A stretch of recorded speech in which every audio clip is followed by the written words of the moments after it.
Hello दोस्तों, गीता हिंदुओं के पवित्रतम ग्रंथों में से एक है।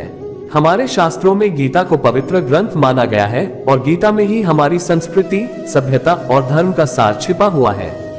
महाभारत के अनुसार कुरुक्षेत्र युद्ध में श्री कृष्ण ने गीता का संदेश अर्जुन को सुनाया था और अर्जुन को भी कर्म के लिए प्रेरित किया था।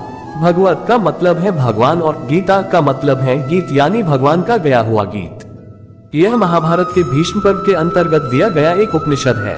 इसमें एकेश्वरवाद, कर्म योग, ज्ञान योग, भक्ति योग की बहुत सुंदर ढंग से चर्चा हुई है।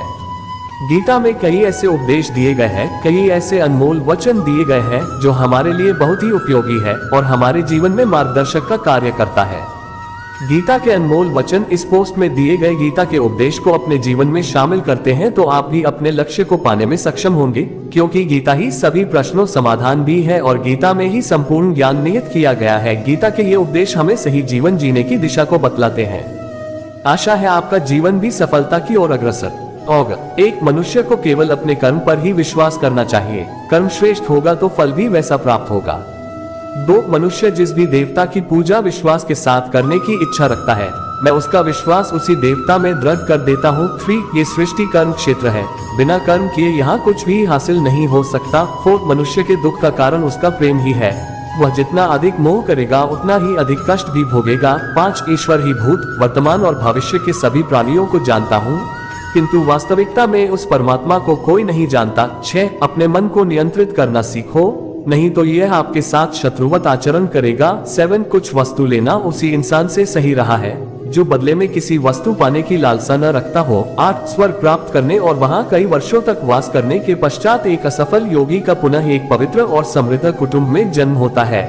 9 धरती पर मनुष्य का जन्म किसी विशेष उद्देश्य के लिए होता है और जो उस कर्म से वंचित रहता है उसे मोक्ष नहीं मिल पाता है। 10 भाग्य के भरोसे केवल वही लोग बैठे रहते हैं जो जीवन में कुछ करने के लिए अंदर से प्रेरित नहीं होते। 11 एक अनुशासित व्यक्ति ही अपना तथा समाज व देश का विकास कर सकता है। 12 केवल मन ही किसी का मित्र और शत्रु होता है, इसलिए मन पर नियंत्रण होना अति आवश्यक है। 13 हमारे बुरे होने का कारण और हमारे दुख कारण हम खुद ही है। 14 कोई भी दुख इस संसार में इतना बड़ा नहीं है जिसका कोई उपाय न हो, लेकिन मनुष्य प्रयत्न ही नहीं करना चाहता, वह जल्दी ही हार स्वीकार कर लेता है। 15 जो चीज हमारे दायरे से बाहर हो उसमें समय गंवाना मूर्खता ही होगी। 16 श्री कृष्ण कहते हैं मैं सभी प्राणियों के हृदय में विद्यमान हूँ। 17 श्रेष्ठ बनना भी एक महानता है, क्योंकि समाज में लोग श्रेष्ठ पुरुषों का ही अनुसरण करते हैं। 18 व्यक्ति के अंदर विश्वास और भावना उसके पर्यावरण के अनुसार ही विद्यमान होते हैं। 19 मुक्ति का मुख्य द्वार केवल भगवत भक्ति ही है जिसे सभी को स्वीकार करना चाहिए। 20 इस दुनिया में कर्मयोग ही वास्तव में श्रेष्ठ रहस्य है। 21 अपनी बुद्धि का प्रयोग हमेशा समाज कल्याण के लिए निस्वार्थ भाव से करना चाहिए। भगवत गीता के 13 लोकप्रिय श्लोक। नैन छिद्रंती शस्त्राणी नैन दहती पावक, न चैन क्लेद्यन्त्यपो न शोषयति मारुत। द्वितीय अध्याय श्लोक 23। हिंदी अनुवाद। आत्मा को न शस्त्र काट सकते हैं, न आग उसे जला सकती है, न पानी उसे भिगो सकता है, न हवा उसे सुखा सकती है। कर्मण्येवाधिकार रस्ते माँ फलेषु कदाचन माँ कर्मफल हेतुर्भूर्मा ते संगोस्त्व कर्मणि। द्वितीय अध्याय श्लोक 47। हिंदी अनुवाद। कर्म पर ही तुम्हारा अधिकार है, लेकिन कर्म के फलों में कभी नहीं, इसलिए कर्म को फल के लिए मत करो और न ही काम करने में तुम्हारी आसक्ति हो। ध्यायतो विषय पुंसः संगस्तेषु प्रजायते संगात् संजायते कामः कामात् क्रोधो विजायते। द्वितीय अध्याय श्लोक 62। हिंदी अनुवाद। विषयों वस्तुओं के बारे में सोचते रहने से मनुष्य को उनसे आसक्ति हो जाती है। इससे उनमें कामना यानी इच्छा पैदा होती है और कामनाओं में विघ्न आने से क्रोध की उत्पत्ति होती है। क्रोधात् भवति समोह, समोहात् स्मृति विभ्रम, स्मृति भ्रंशा बुद्धिनाशो, बुद्धिनाशात् प्रणश्यति। द्वितीय अध्याय श्लोक 63। हिंदी अनुवाद। क्रोध से मनुष्य की मति मारी जाती है यानी मोह हो जाती है, जिससे स्मृति भ्रमित हो जाती है। स्मृति भ्रम हो जाने से मनुष्य की बुद्धि नष्ट हो जाती है और बुद्धि का नाश हो जाने पर मनुष्य खुद का अपना ही नाश कर बैठता है। यद्यदाचरति श्रेष्ठस्तत्तदेवेत्रोज्जान स यत्प्रमाण कुरुते लोकस्तदनुवर्ते। तृतीय अध्याय श्लोक 21। हिंदी अनुवाद। श्रेष्ठ पुरुष जो आचरण यानी जो काम करते हैं, दूसरे मनुष्य आम इंसान भी वैसा ही आचरण वैसा ही काम करते हैं। वह श्रेष्ठ पुरुष जो प्रमाण या उदाहरण प्रस्तुत करता है, समस्त मानव समुदाय उसी का अनुसरण करने लग जाते हैं। यदा यदा ही धर्मस्य ग्लानिर्भवति भारत अभ्युत्थानमधर्मस्य तदात्मान सृजाम्यहम्। चतुर्थ अध्याय श्लोक 7। हिंदी अनुवाद। हे भारत, जब जब धर्म का लोप होता है और अधर्म में वृद्धि होती है, तब तब मैं धर्म के अभ्युत्थान के लिए स्वयं की रचना करता हूँ, अर्थात अवतार लेता हूँ। हतो व प्राप्यसि स्वर्गम जित्वा व भोक्ष्यसि महीम तस्मात् उत्तिष्ठ कौन्तेय युद्धाय कृत निश्चय। द्वितीय अध्याय श्लोक 37।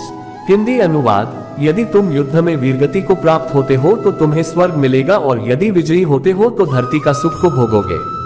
इसलिए उठो हे कौन्तेय और निश्चय करके युद्ध करो। परित्राणाय साधूनाम विनाशाय च दुष्कृताम धर्म संस्थापनार्थाय संभवामि युगे युगे। चतुर्थ अध्याय श्लोक 8। हिंदी अनुवाद। सज्जन पुरुषों के कल्याण के लिए और दुष्कर्मियों के विनाश के लिए और धर्म की स्थापना के लिए मैं युगों युगों से प्रत्येक युग में जन्म लेता आया हूँ। श्रद्धावान लभते ज्ञान तत्पर संयतेन्द्रिय ज्ञान लब्ध्वा परा शांतिमचिरेणाधिगच्छति। चतुर्थ अध्याय श्लोक 39। हिंदी अनुवाद। श्रद्धा रखने वाले मनुष्य, अपनी इंद्रियों पर संयम रखने वाले मनुष्य साधन परायण हो अपनी तत्परता से ज्ञान प्राप्त करते हैं, फिर ज्ञान मिल जाने पर जल्द ही परम शांति भगवत प्राप्ति रूप परम शांति को प्राप्त होते हैं। उद्धरेदात्मनात्मान नात्मान मवसादयेत आत्मैव रात्मनो बंधुरात्मैव रिपुरात्मन। षष्ठ अध्याय श्लोक 5। हिंदी अनुवाद। अपने द्वारा अपना संसार समुद्र से उद्धार करे और अपने को अधोगति में न डाले, क्योंकि यह मनुष्य आप ही तो अपना मित्र है और आप ही अपना शत्रु है। पत्रम पुष्प फल तोय यो में भक्त्या प्रयच्छति तदहम भक्त्युपृतमश्नामि प्रयतात्मन। नवम अध्याय श्लोक 26। हिंदी अनुवाद। जो कोई भक्त मेरे लिए प्रेम से पत्र, पत्ती, पुष्प, फल, जल आदि अर्पण करता है, उस शुद्ध बुद्धि निष्काम प्रेमी भक्त का प्रेम पूर्वक अर्पण किया हुआ वह पत्र पुष्पादि मैं सगुण रूप से प्रकट होकर प्रीति सहित खाता हूँ। यस्मान्नोद्विजते लोको लोकान्नोद्विजते च यः हर्षामर्ष भयोद्विग्मुक्तो यः सच में प्रिय। द्वादश अध्याय श्लोक 15। हिंदी अनुवाद। जिससे किसी को कष्ट नहीं पहुंचता तथा जो अन्य किसी के द्वारा विचलित नहीं होता, जो सुख दुख में, भय तथा चिंता में संभाव रहता है, वह मुझे अत्यंत प्रिय है।